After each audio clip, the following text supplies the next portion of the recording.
Assalamualaikum warahmatullahi wabarakatuh. Izin memperkenalkan diri.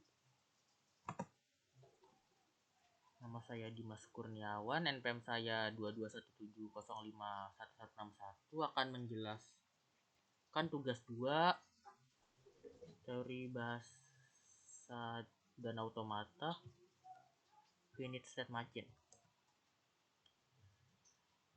Nah, finite state machine atau finite state automata adalah mesin abstrak yang memiliki 5 elemen atau tuple.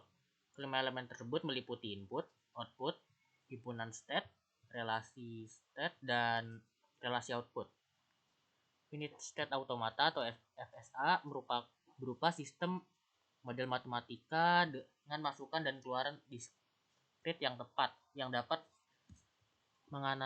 mengenali bahasa paling sederhana atau bahasa reguler dan dapat diimplementasikan secara nyata. FSA dapat menerima input dan mengeluarkan output yang memiliki state yang berhingga banyaknya. Selain itu, FSA memiliki kumpulan aturan untuk berpindah dari satu state ke state yang lainnya berdasarkan input dan fungsi transisi yang diterapkan. Finite state automata pada dasarnya digunakan untuk mengenali pola. Dibutuhkan string simbol sebagai input dan statusnya berubah sesuai dengan input tersebut. Ketika ditemukan simbol input yang diinginkan, maka terjadi transisi. Pada saat transisi, automata dapat berpindah ke keadaan berikutnya atau tetap dalam keadaan yang sama. Finite state automata memiliki dua status terima atau status tolak. Ketika string input berhasil diproses dan automata mencapai state akhir, maka statusnya adalah diterima. Demikian juga sebaliknya. Nah, elemen finite state automata. Finite state automata dapat didefinisikan dengan persamaan berikut.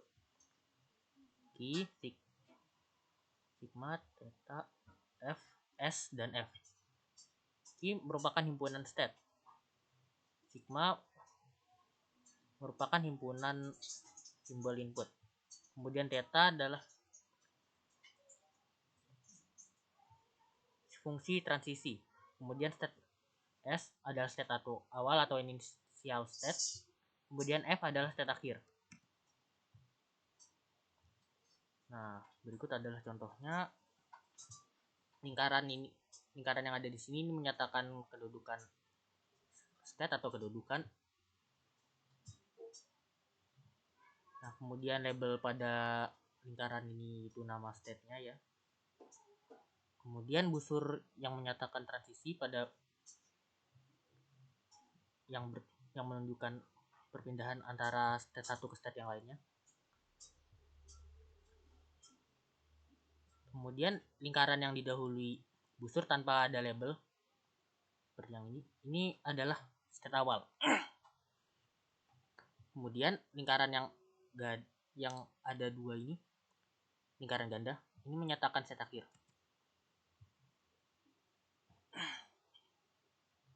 Nah, contohnya tadi sudah ada seperti gambar sebelumnya ya. Ini Q-nya ada, kedudukannya ada dua, yaitu genap dan ganjil. Kemudian inputnya ada dua juga, ini 0 dan 1.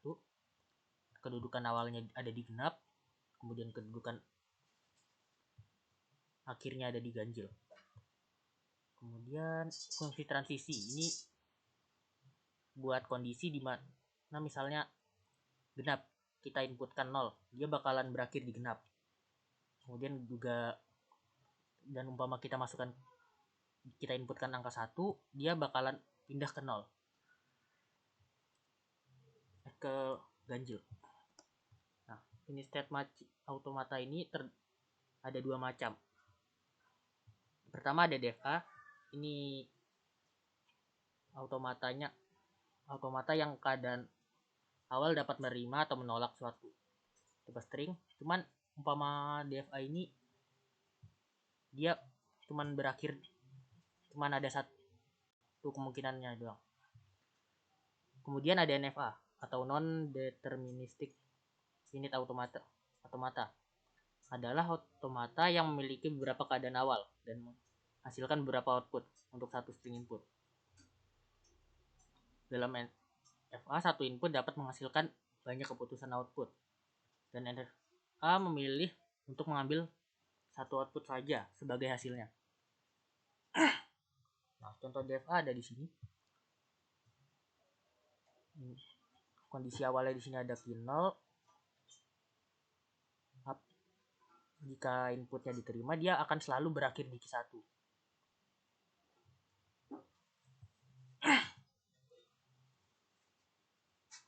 Kemudian di sini ada contoh NFA.